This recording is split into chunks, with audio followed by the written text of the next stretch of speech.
angkatan 3 ya. Oke, nggak masalah Mbak Nuryani.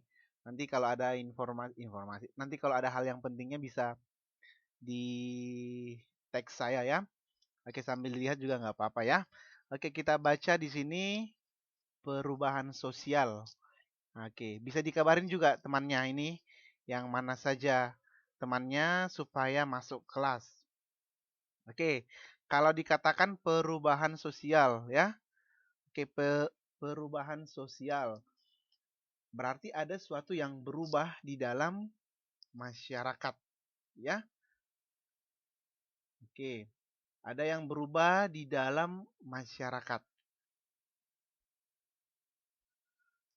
Oke, perubahan itu identik dengan dinamika sosial budaya. Ya, jadi nanti di sini kita bahas proses terjadinya perubahan sosial. Oke, apa itu perubahan sosial? Apa saja faktor penyebab perubahan sosial?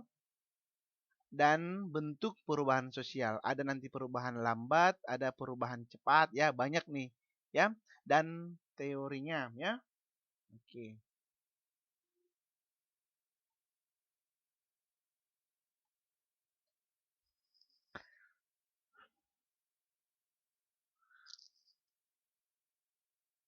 Oke, kalau dikatakan perubahan sosial, ya. Kalau dikatakan perubahan sosial.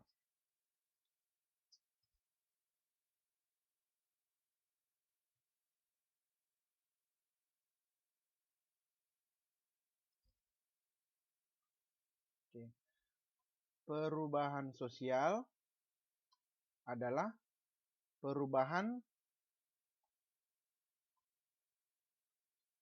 yang terjadi dalam struktur dan kehidupan masyarakat. Oke. Oke, selamat malam Mbak Tri Isnawati ya. Ada nggak yang berubah? Saya mau tanya dulu Mbak Ratna, ada nggak yang berubah di sekitar Mbak Ratna? Ada nggak? Bisa nggak berikan satu contohnya? Contoh apa saja yang berubah? Contohnya ada perubahan dalam bidang budaya. Ayo, bisa kasih contoh nggak?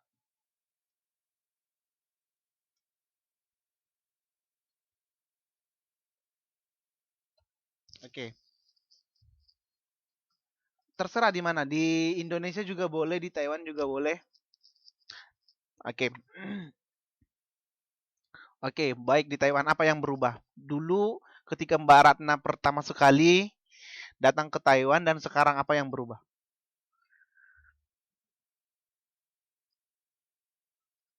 Ayo, bisa?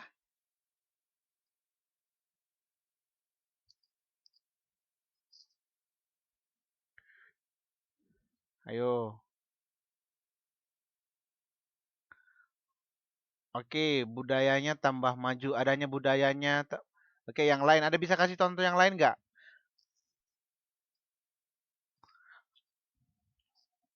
Selamat malam Mbak Rini dan yang lainnya juga ya. Mbak Rika juga selamat malam. Oke, contohnya kalau dulu masih naik bis, sekarang sudah naik kereta api. Itulah contoh perubahan. Kalau dulu orang masih belajar, bukan belajar, sorry. Kalau dulu orang masih kirim surat, sekarang sudah pakai apa? Ya sekarang ada MRT. Kalau dulu kirim surat, sekarang pakai apa? Pakai SMS, video call, apa lagi? BBM, Line, dan kawan-kawannya ya. Oke, itulah contoh salah satu perubahan. Oke, kita lihat. Pertanyaannya, apa contoh perubahan yang terjadi di dalam masyarakat? Oke, saya baca dari Mbak Nuryani ya. Perubahan budaya Indonesia di Taiwan. Dulu belum ada atau belum banyak memperkenalkan budaya Indonesia ke masyarakat Taiwan. Kalau sekarang banyak nggak? Kalau sekarang udah ada nggak?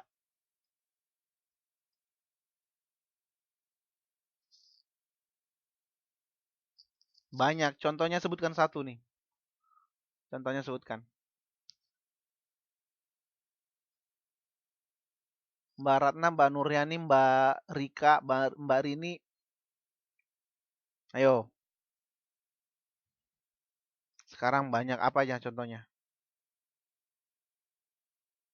Iya, benar. Itulah contoh perubahan yang terjadi. Nanti kita lihat ya. Berarti perubahan, makanya dikatakan tidak ada, semua itu pasti berubah. Tidak ada yang abadi. Tidak ada yang abadi ya. Semuanya pasti berubah. Nah, kecuali perubahan itu sendiri. Kita lihat di sini perubahan sosial. Iya, benar sekali. Itulah contoh perubahan di bidang budaya ya, Mbak Ratna dan Mbak Nuryani. Kita lihat di sini pengertian perubahan sosial. Perubahan sosial artinya adalah adanya ketidaksesuaian di antara unsur-unsur yang saling berbeda dalam kehidupan sosial, sehingga menghasilkan suatu pola hidup yang baru. Nah, lihat di sini. Perubahan ini berarti adanya ketidaksesuaian. Nah, sehingga ini kata kuncinya, menghasilkan pola hidup yang baru. Oke, perubahan sosial juga dikatakan perubahan dalam masyarakat yang mempengaruhi sistem sosial, nilai, sikap, dan perilaku individu dan kelompoknya. Benar sekali, contohnya hari ini di Taichung ada karate dan teratai. Nah, saya nggak tahu ya, karena saya belum pernah ke sana. Saya tidak ke sana hari ini. Oke, artinya dulu tidak ada memperkenalkan budaya Indonesia di Taiwan, sekarang sudah ada, itu contohnya. Kalau dulu orang, contohnya kita lihat nih, perubahan sosial adalah perubahan lembaga sosial dalam masyarakat yang mempengaruhi sistem sosial, nilai, sikap.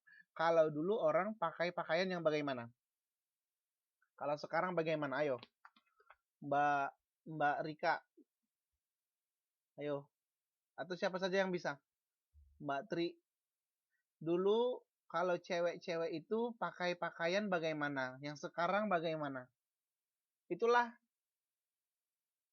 yang mempengaruhi sistem sosial ataupun nilai ataupun sikap atau perilaku.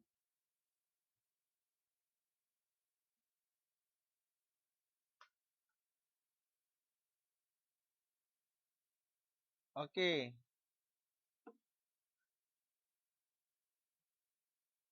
Itu nggak terbalik ya?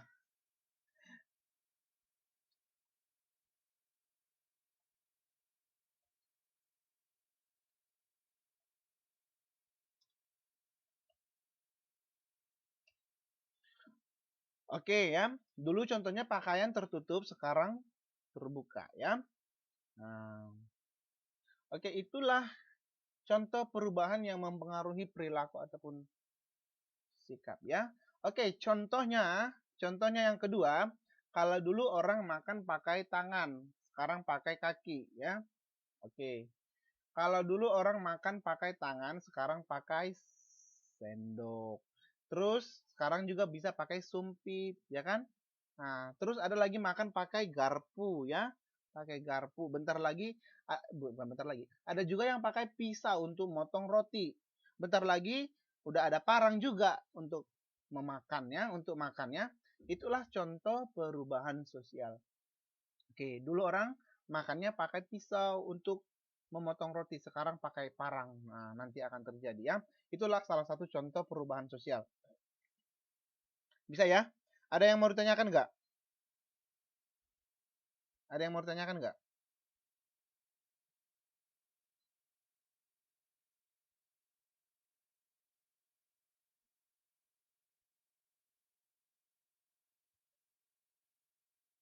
Oke, kita lanjut ya.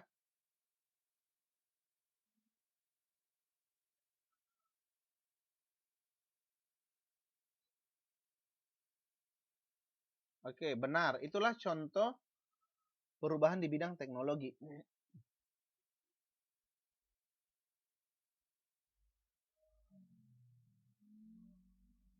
Kita lihat ini ada teori dan teori perubahan sosial ya. Teori perubahan sosial. Ada teori perkembangan, yaitu ada teori modern ya. Ada teori modern. Yang kedua ada teori tradisional. Terus ada teori primitif. Artinya ini dia ada panahnya nih. Artinya dia semakin kompleks ya. Oke. Teori itu biasanya berkembang. Nah, teori ini biasanya berkembang. Nah, contohnya dulu pakai Nokia jadul, sekarang pakai iPhone. Itu kan perkembangan. Nah, terus dapat diarahkan. Perubahan sosial itu dapat diarahkan dan biasanya perubahan itu dari tradisional ke modern. Nah, contohnya dulu kirim surat, sekarang kirim BBM ya, bahan bakar minyak. Oke, ada juga kirim apa? Kirim line. Itulah contohnya dari tradisional ke modern ya. Nah, arahnya linear. Linear artinya sejajar, artinya ini dia panahnya ini. Nah, pertama dia dari primitif, yang kedua dia tradisional, yang ketiga modern. Berarti yang paling tinggi derajatnya yang mana? Yang modern. Ya, yang primitif di sini siapa? Mungkin di sini Mbak Rini, Mbak Rika, Mbak Tri, Mbak Nuryani dan Mbak Ratna masih di primitif ya. Nah, kalau saya di yang modernnya. Oke. Itulah contoh daripada teori perubahan dan perkembangan.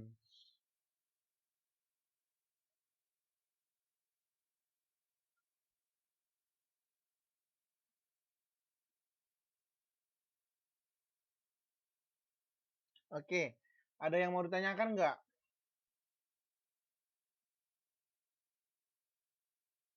Kalau ada yang ditanyakan, bisa ya.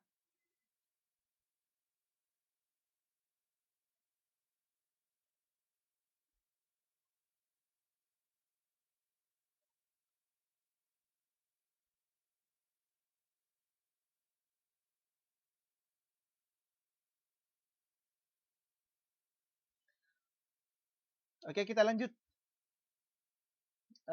Selanjutnya,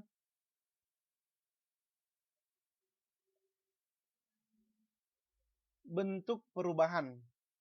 Kalau ada lambat, maka ada yang...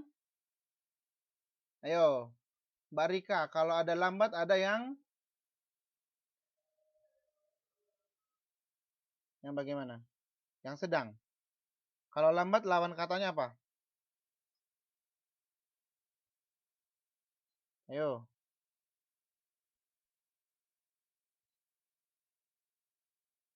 Kalau ada lambat, ada yang cepat. Oke, contohnya perubahan lambat ini ya. Dulu nih Mbak Nuryani dan Mbak Tri itu motornya itu adalah Vespa ya. Kalau sekarang sudah Fiction ataupun yang lebih cepat ya. Nah, oke, perubahan yang lambat.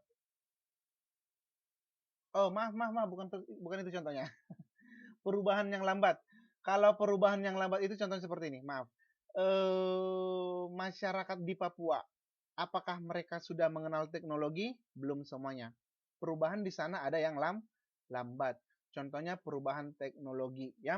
Di Papua itu perubahannya sangat lambat. Oke, contoh kita buat di sini contohnya ya.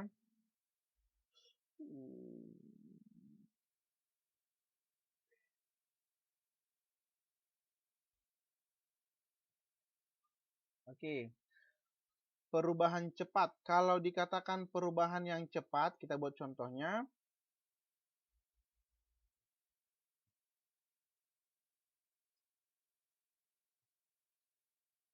Contohnya ini adalah revolusi industri. Kalau ini revolusi industri ada di Inggris. Oke, contohnya lagi reformasi. Masih ingat nggak ketika zaman reformasi? Menggulingkan pemerintahan Soeharto. Itu sangat cepat. Terus ada dia revolusi Prancis. Nah, pokoknya revolusi ini gerakan yang sangat cepat. Nah, contohnya dulu itu ketika 21 Mei tahun 98 ya. Udah lahir nggak 98? Sudah lahir nggak tahun 1998? Itu adalah Soeharto digulingkan dari masa jabatannya sangat cepat ya. Nah, oke. Itulah sangat cepat. Terus ada nanti dia perubahan yang lambat.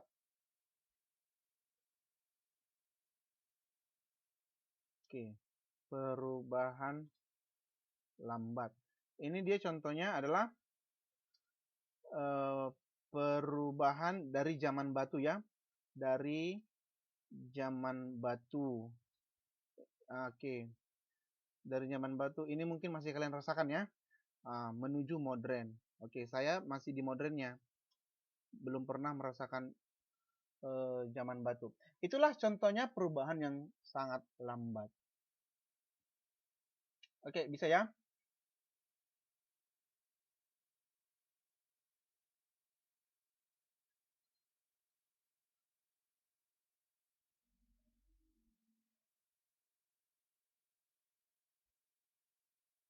Oke.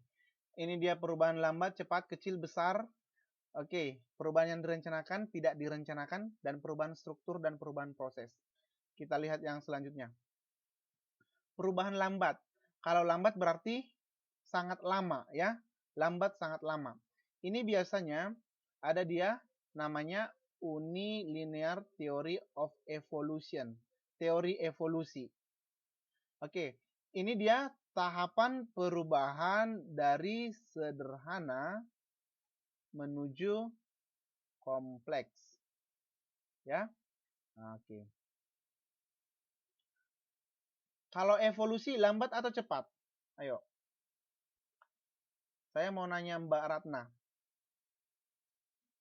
Evolusi lambat atau cepat?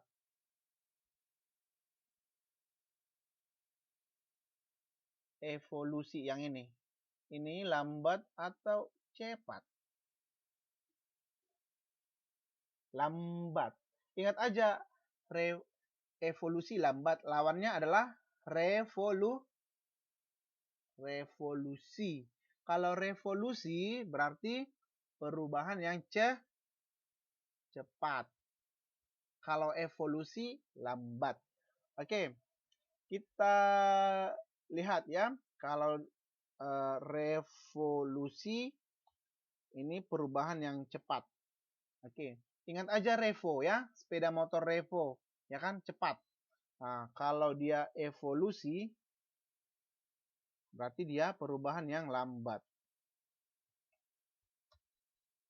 Bisa ya? Oke, teori evolusi ini dia ciri-cirinya ada 3. Yang pertama unilinear. Nah, tadi sudah kita bahas ya. Yang kedua, universal. Linear artinya dia berkembang ya.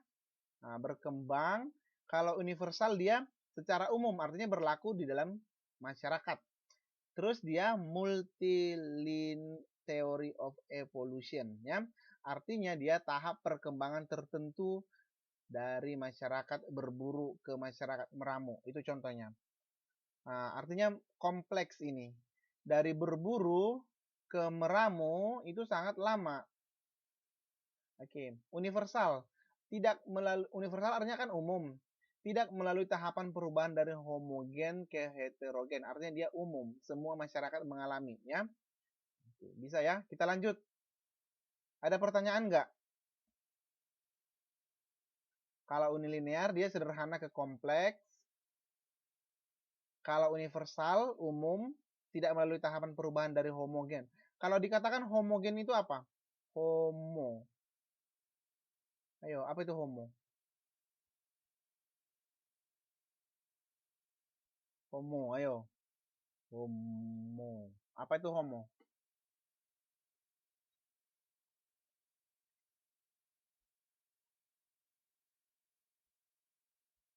Ayo.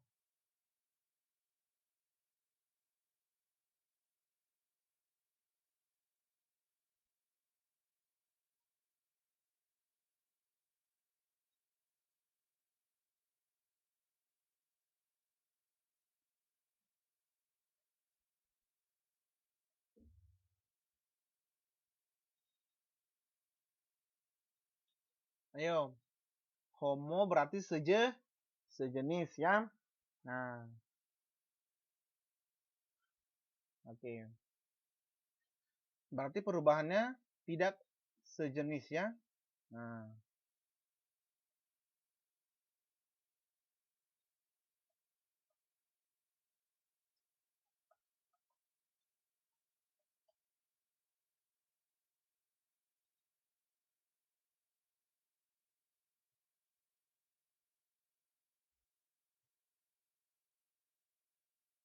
oke, kita lanjut.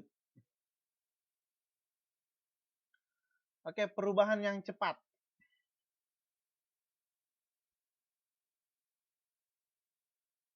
Oke, ini gambar apa nih? Ayo, ini gambar apa? Ini gambar apa? Mesin. Kalau dulu orang itu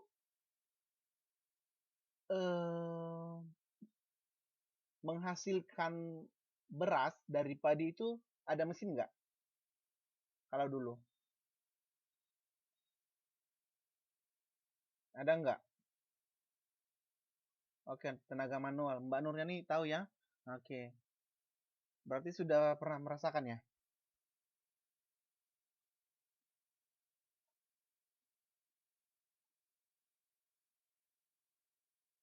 Iya, benar sekali ya. Kalau sekarang sudah pakai mesin. Jadi dia perubahan sedang sehingga pada proses revolusi ini sangat cepat. Oke. Kalau Revo, ingat tadi sepeda motor Revo itu cepat. Kalau evolusi adalah perubahan yang lambat. Kalau dia perubahan cepat ini biasanya direncanakan. Nah, bisa direncanakan, bisa juga tidak ya. Nah, terus menggunakan massa besar, memiliki figur pemimpin. Nah, contohnya perubahan yang cepat itu adalah tadi saya sudah katakan contohnya reformasi. Nah, reformasi ketika menggulingkan pemerintahan Soeharto. Itu kan ada pemimpinnya kan? Nah, pasti ada. Demonstrasi itu perubahan yang cepat. Oke. Yang pernah demonstrasi siapa di sini? Nah, sudah tahu ya. Mungkin ada di sini pemimpinnya, maka itu bisa direncanakan dan menggunakan massa besar ya. Nah, yang sering demonstrasi sudah pasti tahu ini.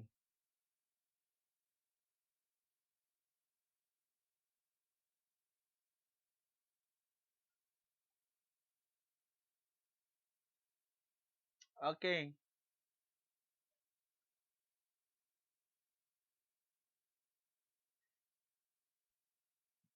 Mas Rini ada apa ya? Ada gangguan ya? Ini left join nih. Oke, kita lanjut. Memiliki figur pemimpin terdapat tujuan konkret. Nah, tujuan konkret. Oke. Kalau dikatakan konkret itu apa? Ayo. Apa tuh konkret? Oke, nyata ya. Adanya momentum, adanya peristiwa. Nah, contohnya revolusi industri dan revolusi Prancis. Di sana, revolusi industri itu adalah penemuan alat-alat mesin baru ya. Itulah yang dikatakan perubahan yang cepat.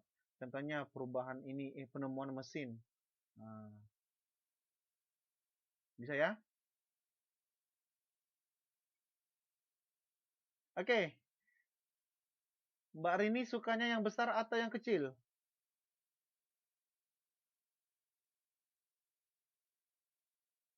Mbak Rini sukanya yang besar atau yang kecil?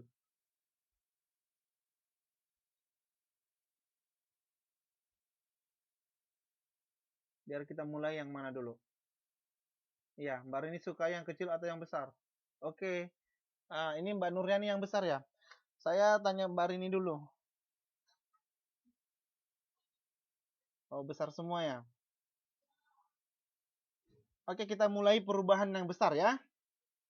Kalau perubahan besar, berarti berpengaruh terhadap masyarakat luas. Oke, berpengaruh terhadap masyarakat luas. Nah, masyarakat luas.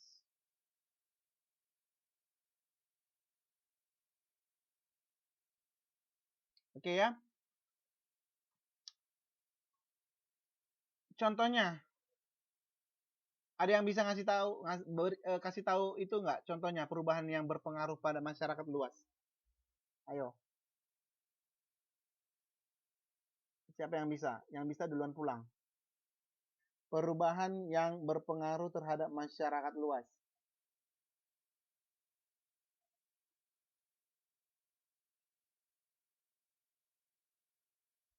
Mode baju musana muslim. Itu terbalik. Kalau baju musana muslim itu dipakai dengan yang non muslim nggak? Tidak. Berarti pengaruhnya kecil. Oke. Oke, perubahan apa?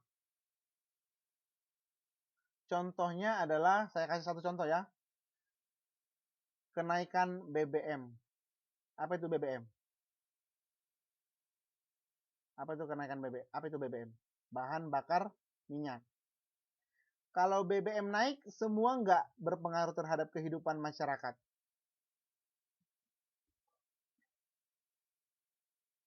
Ya, Mbak Rini benar tadi. Stratifikasi artinya mempengaruhi masyarakat luas. Kalau BBM naik, semua berpengaruh. Itulah namanya perubahan yang besar. Nah, kalau contohnya lagi apa? Perubahan kurikulum pendidikan. Yang dirasakan oleh siapa? Kalau berubah kurikulum, kurikulum sekarang, kurikulum contohnya kurikulum 2013, berarti yang merasakan siapa? Siswa. Iya, Mbak Nuryani benar, kenaikan harga sembako ya. Oke. Semua merasakan. Itulah yang namanya perubahan besar. Sekarang kita masuk ke perubahan yang kecil ya. Oke, perubahan kecil. Berarti dia hanya mempengaruhi apa? Sebagian masyarakat. Mempengaruhi sebagian masyarakat ya. Nah, artinya tidak membawa pengaruh langsung. Nah, contohnya apa?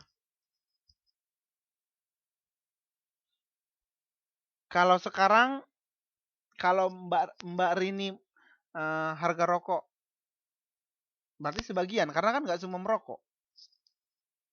Oke, contohnya, saya kasih satu contoh. Perubahan yang kecil contohnya adalah perubahan mode rambut. Sekarang mode rambut yang musim bagaimana? Untuk perempuan. Dibotak, ya kan? Apakah Mbak Rini ikut botak nggak? Atau Mbak Nuryani ikut botak nggak? Karena sekarang itu lagi trennya itu perempuan botak rambut. Enggak. Berarti itu dia tidak membawa pengaruh langsung pada masyarakat. Oke, perubahan mode.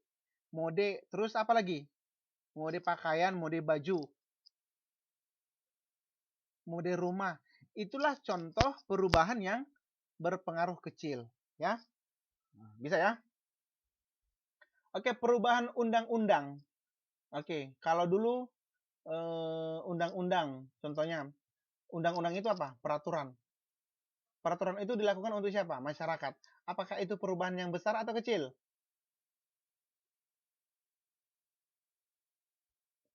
Oke, undang-undang. Oh, oh, itu besar atau kecil? Besar ya. Oke, berarti undang-undang UU ya atau oh itu dia perubahan yang besar. Kita lanjut.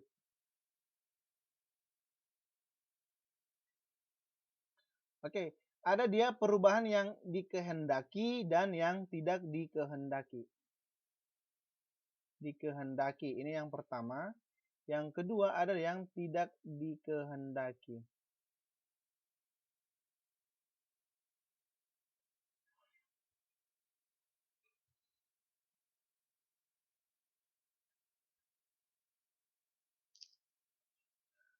Oke, perubahan yang dikehendaki berarti dia diharapkan ya. Yang dikehendaki berarti dia perubahan yang diharapkan. Berarti kalau dia tidak dikehendaki, ini sama dengan tidak diharapkan. Oke, kasih contoh bisa nggak?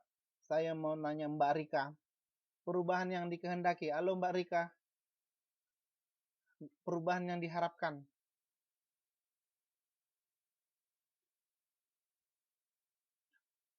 Oke, Mbak Nuryani duluan ya. Benar, kemakmuran masyarakat Indonesia itu dia diharapkan. Berarti diharapkan ini direncanakan. Nah, yang dikehendaki. Harga sembako turun. Ya, benar ya. Nah, biar Mbak Rini bisa masak ya. Oke, itu dia contohnya. Pokoknya itu diharapkan. Terus agen perubahan disebut agent of change. Artinya yang kita mengharapkan perubahan itu, kita disebut sebagai agent of change. Ya. Oke.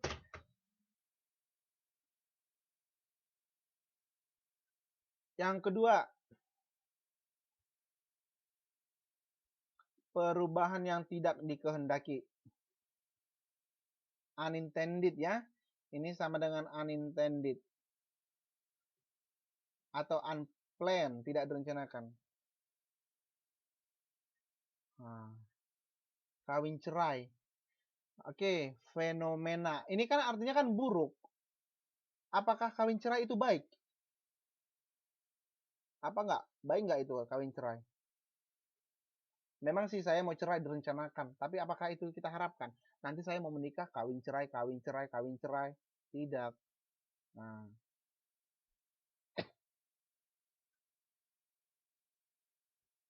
Ayo. Terus apa lagi yang tidak diharapkan? Nanti semua kalau saya sudah tua, maunya saya itu pengangguran. Apakah itu diharapkan atau tidak?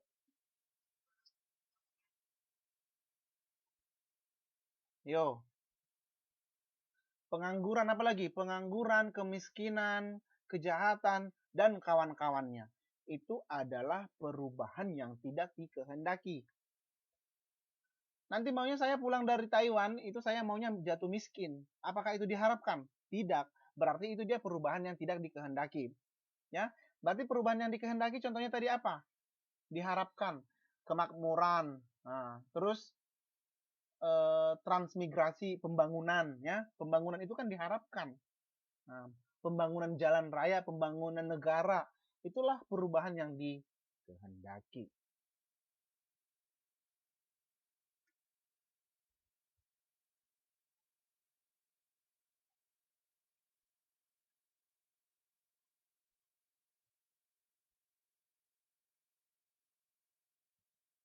Oke, bisa ya?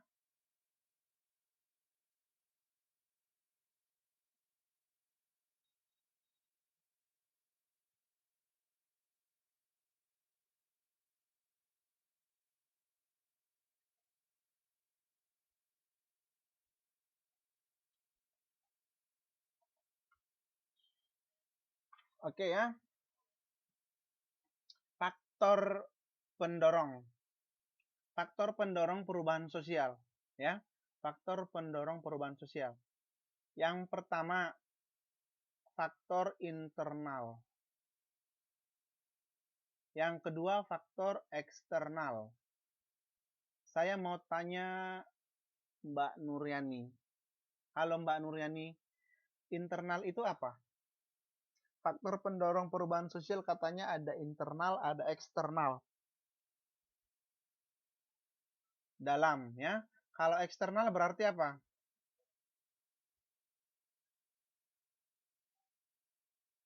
Eksternal.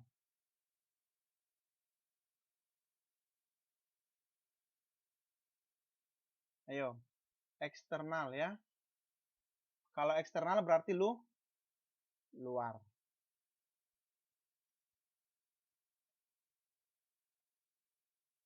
Oke. Oke, bertambah dan berkurangnya penduduk. Ini sama dengan demografi.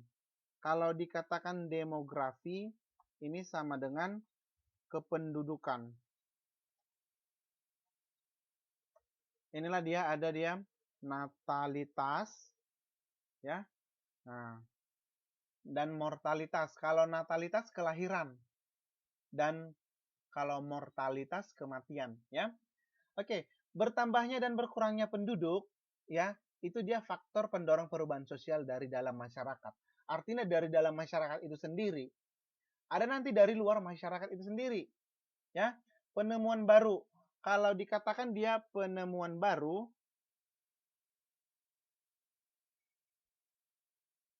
ini sama dengan inovasi.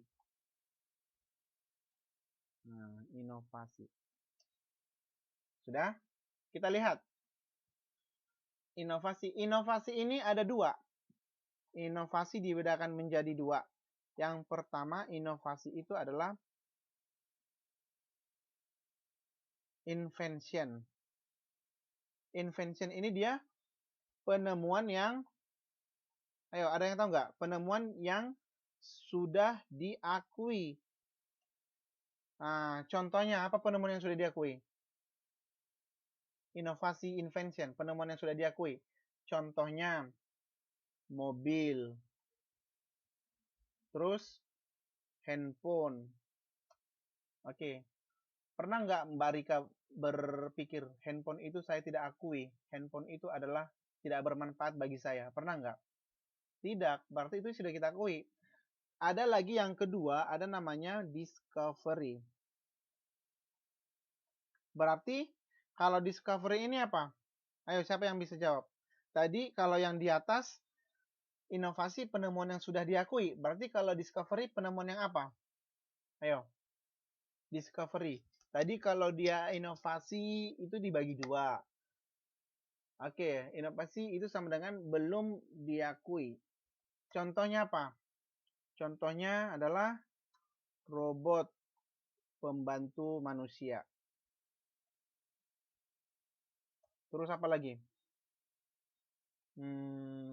Contohnya katanya ada robot penemuan bisa bantu manusia. Apakah sudah diakui? Memang sudah ada, tetapi belum diimplementasikan di dalam masyarakat. Itu dia. Artinya kalau sudah kita gunakan, itu berarti sudah diakui. Kalau belum digunakan, belum diakui. Ya? Oke. Itulah yang dikatakan dengan penemuan baru. Penemuan baru tadi namanya apa? Penemuan baru namanya adalah inovasi, ya. Kalau bertambahnya dan berkurangnya penduduk disebut tadi dengan apa? Kependudukan, faktor kependudukan. Ayo. Bertambahnya dan berkurangnya penduduk disebut tadi apa? Demografi, bukan demografi, ya. Oke, hampir benar. Demografi. Nah, faktor kependudukan. Terus yang ketiga ada dia namanya konflik, ya. Nah, konflik masyarakat. Oke. Jadi kalau konflik dalam masyarakat, contohnya apa yang berubah? Contohnya ada demonstrasi yang sering dilakukan oleh Mbak Rini, Mbak Trisnawati, Mbak Rika, Mbak Nuryani, dan Mbak Ratna. Nah, itu contohnya demonstrasi yang kalian lakukan, terjadilah konflik, ya.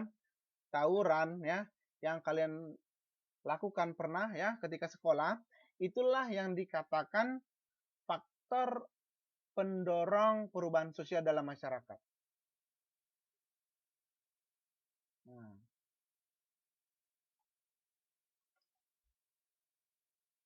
Bisa ya? Kalau konflik dalam masyarakat berarti ada perubahan. Contohnya anarkisme. Jadi kalau Mbak Rini itu tawuran, maka terjadilah perubahan menjadi yang anarkis. Ya. Nah.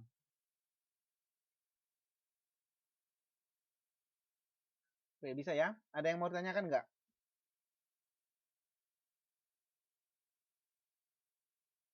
Selanjutnya terjadinya pemberontakan dan revolusi. Contohnya ini adalah G30 SPKI. Terus GAM, ya. GAM itu apa? Gerakan Aceh merdeka. Itu kan pemberontakan dalam masyarakat. Oke, faktor eksternal berarti ini tadi dia dari luar. Ya, faktor eksternal ini adalah dari luar. Berarti dia lingkungan fisik. Contohnya adalah bencana alam, tsunami dan tsunami. Ya, berarti itu kalau datang tsunami ataupun gempa yang terjadi, kemarin kan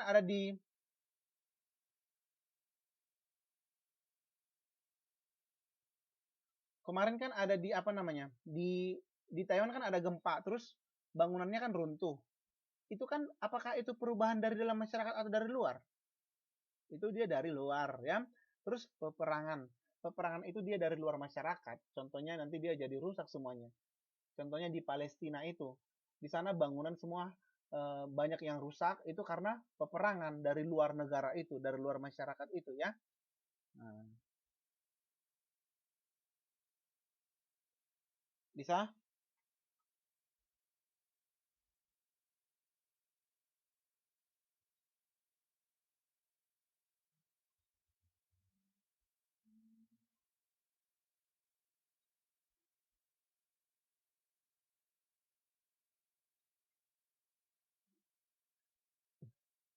Oke. Pengaruh kebudayaan masyarakat lain. Contohnya, kalau Mbak Nuryani ya, kalau sekarang ngobrol dengan temannya bilang terima kasih, bisa saja dengan xie gitu ya. Nah, itu karena apa? Karena kebudayaan masyarakat lain. Sebelum ke Taiwan pernah nggak bilang xie sama orang Indonesia? Saya kira jarang ataupun tidak pernah, ya kan? Nah, tapi sekarang sudah pakai sesama orang Indonesia di Taiwan sudah pakai bahasa Mandarin. Itulah contohnya pengaruh kebudayaan masyarakat lain.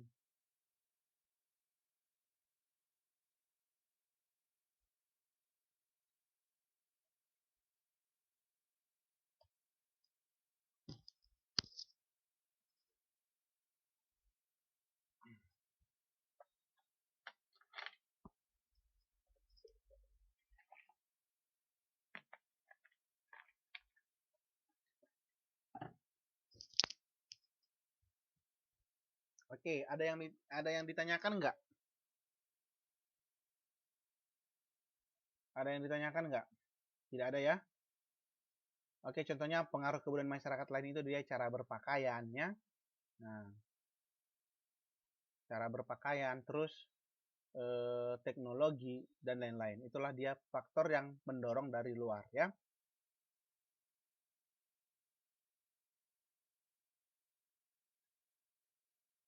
Oke, faktor internal penemuan baru. Nah, ini tadi dia. Invention, proses yang menghasilkan kebudayaan baru ya. Nah, kereta api merupakan salah satu bentuk penemuan baru. Kereta api sudah diakui atau belum? Kereta api sudah diakui, berarti dia termasuk yang invention. Berarti kereta api ini termasuk invention. Oke.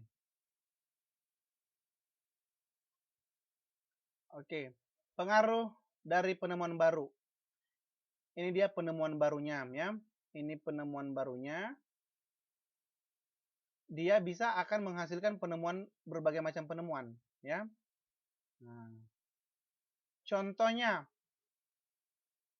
penemuan internet. Maka muncullah dia apa? GPS. Terus apa lagi? Telepon lewat internet. Terus apa lagi? Chatting. Dia memancarkan di sini 3 ya. Artinya bisa banyak karena penemuan internet ini. Satu penemuan menghasilkan produk yang banyak ya. Nah. Oke, contohnya ini dia penemuan apa nih? Mesin menjadi mobil.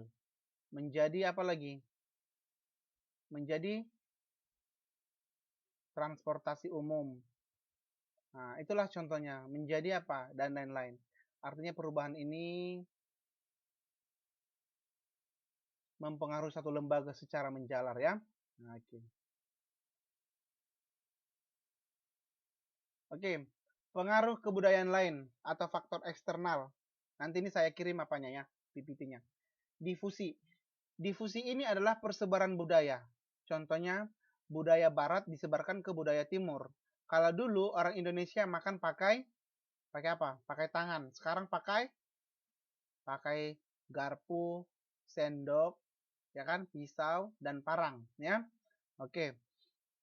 Itulah artinya difusi. Berarti difusi ini adalah persebaran kebudayaan. Terus ada penetrasi. Kalau dikatakan penetrasi itu apa? Masuknya suatu kebudayaan baru. Nah, ini dia dibagi dua. Ada dia penetration violence, ada pacific. Oke, kalau dikatakan dia violence, ini dia masuknya suatu kebudayaan secara damai. Sorry, sebuah damai. Secara kekerasan.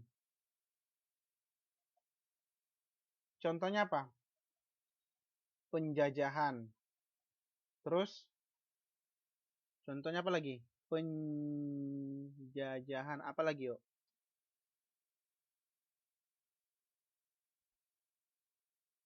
Apa lagi?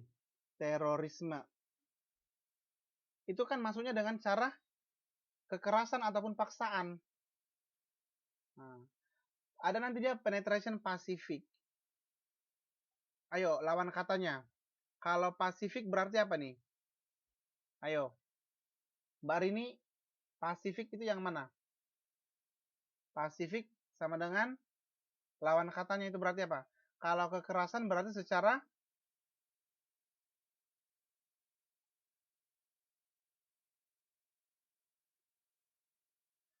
damai, ya. Nah, contohnya masuknya agama Islam ke Indonesia. Ini kan tidak secara kekerasan, tetapi secara damai, ya. Nah, itu kan kebudayaan.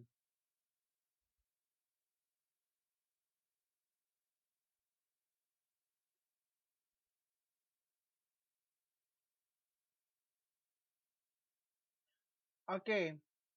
Selanjutnya, faktor penghalang perubahan sosial. Faktor penghalang, kurangnya hubungan dengan orang lain. Contohnya, masyarakat di pedalaman mengapa tidak mau berubah? Karena kurang hubungan dengan orang lain. Sikap tertutup, ya. Perkembangan ilmu pengetahuan yang terlambat. Ya. Saya salut nih dengan Mbak Rini, Mbak Tri, Mbak Rika semuanya. Berarti apa? Ilmu pengetahuannya sudah cepat, sudah bisa belajar lewat online, ya kan? Nah, itulah contohnya. Berarti kita tidak menghambat perubahan sosial, ya. Nah, perkembangan ilmu pengetahuan yang terlambat. Contohnya, seorang profesor ada nggak tinggal di hutan? Tidak ada kan? Pastinya di kota. Nah, sikap masyarakat yang mengagungkan tradisi masa lalu. Contohnya dia sangat mengatakan bahwa budayanya yang paling baik, ya. Nah,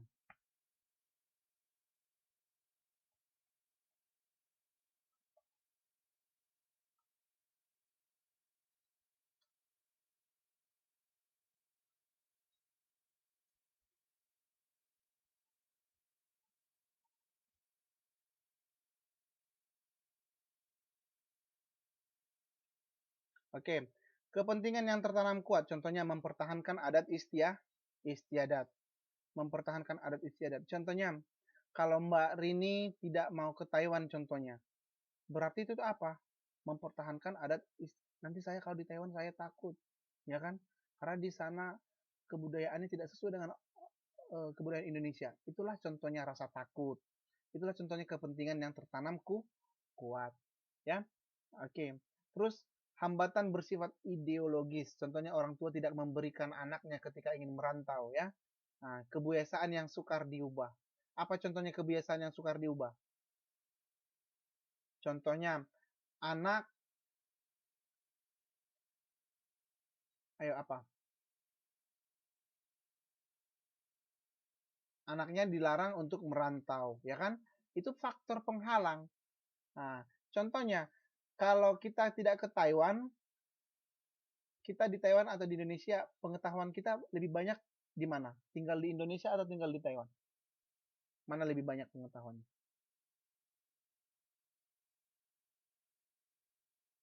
Di Taiwan kan? Nah, itulah dia contohnya faktor penghalang ya.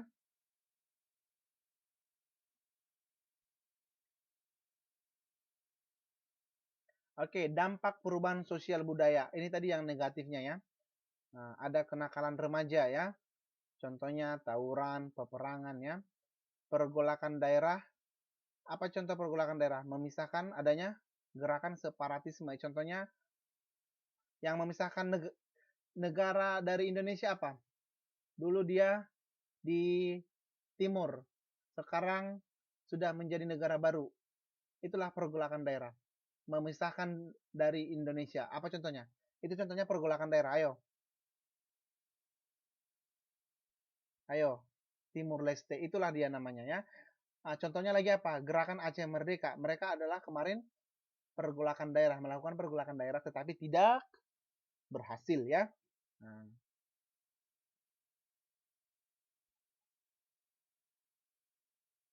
Oke, aksi protes. Inilah dia contohnya tadi demonstrasi dan lain-lain.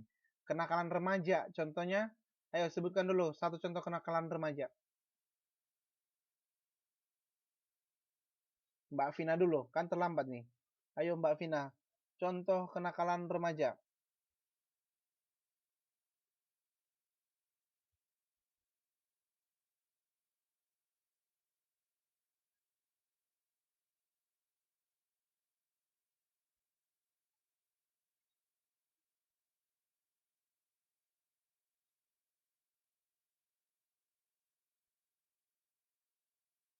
Ayo. Oke, iya benar ya, itulah dia. Terus dia ada juga namanya kriminalitas ya. Nah, contohnya apa nih contoh kriminalitas? Perampokan ya, pencurian. Oke, saya tanya, kriminalitas itu rampok dan kawan-kawannya ya. Nah,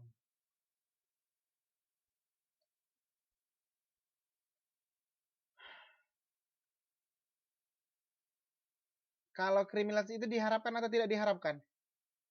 Ini semuanya diharapkan atau tidak? Perubahan yang sosial tadi kan ada yang direncanakan ataupun diharapkan. Nah, oke, ini tidak diharapkan. Semuanya ya.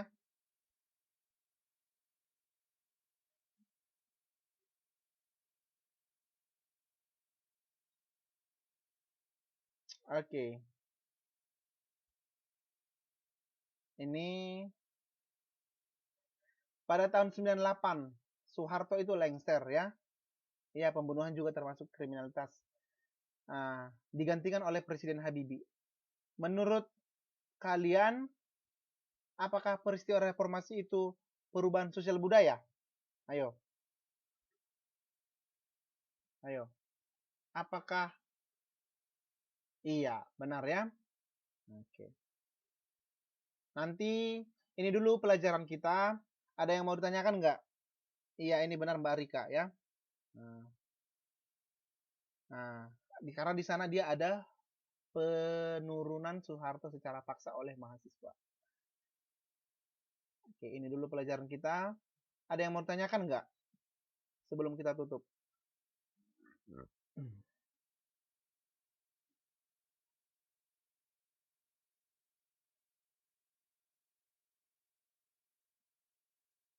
Nanti saya kasih tugasnya, tugas yang pertama ya.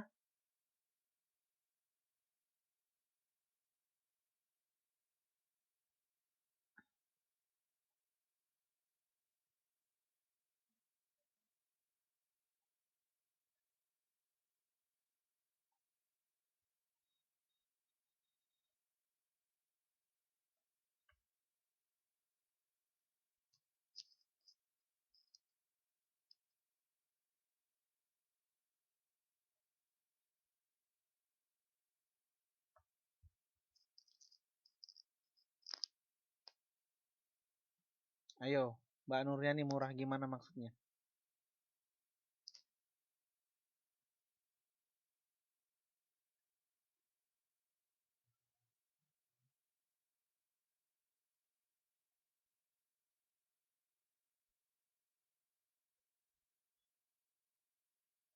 Nah, itulah dia dampak perubahan sosial tadi. Ini dia tadi kan dampak perubahan sosial tadi. Karena apa dia tadi? Karena berubah perilaku ataupun sikap ya. Nah, iya benar. Oke. Itulah perubahan itu. Ya, jadi memang itu perubahan itu linear berkembang gitu. Makanya ada dia perubahan yang progres, ada regres. Ayo, progres itu apa? Maju atau mundur? Progres, maju atau mundur? Maju. Apa contoh perubahan yang maju? Maju, mundur. Ayo, ayo Pak. Ayo, perubahan yang maju dan mundur. Oke, yang maju teknologi, perbaikan jalan, apa lagi? Pembangunan gedung, apa lagi? Apa lagi? Pembangunan rumah, pembangunan apa lagi? Oke, pendidikan, apa lagi? Banyak ya. Itulah yang dikatakan perubahan yang progres. Kalau yang regres itu apa? Ini tadi, kenakalan remaja, aksi protes, kriminalitas, itu dia regres. Berarti kalau dikatakan dia progres, perubahan yang maju, perubahan yang maju, sedangkan regres dia perubahan yang mundur.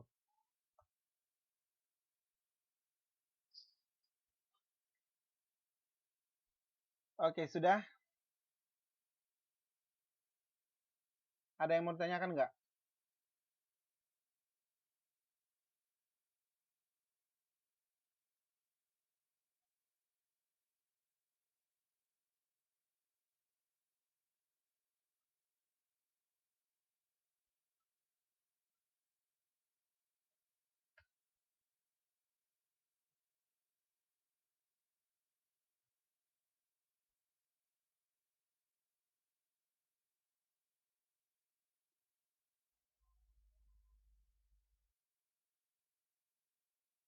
Kalau tidak ada, biar kita akhiri ya kelasnya ya.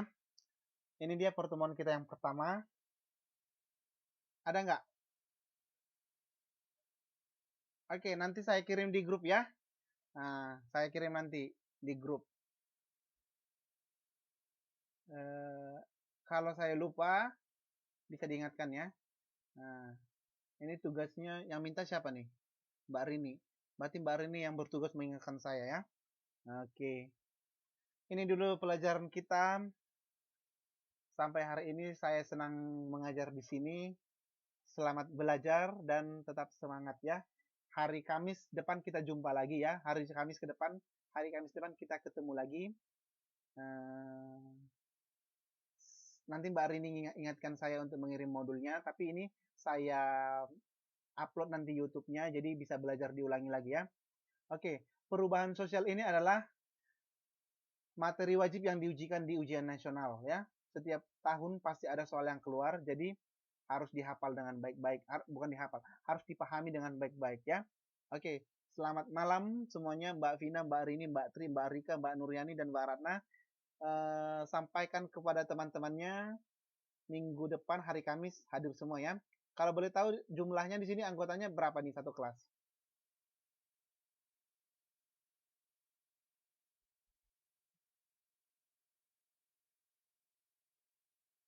Oke, 20-an ya. Oke, terima kasih. Eh ini dulu pelajaran kita. Selamat malam dan selamat beristirahat. Tetap semangat ya.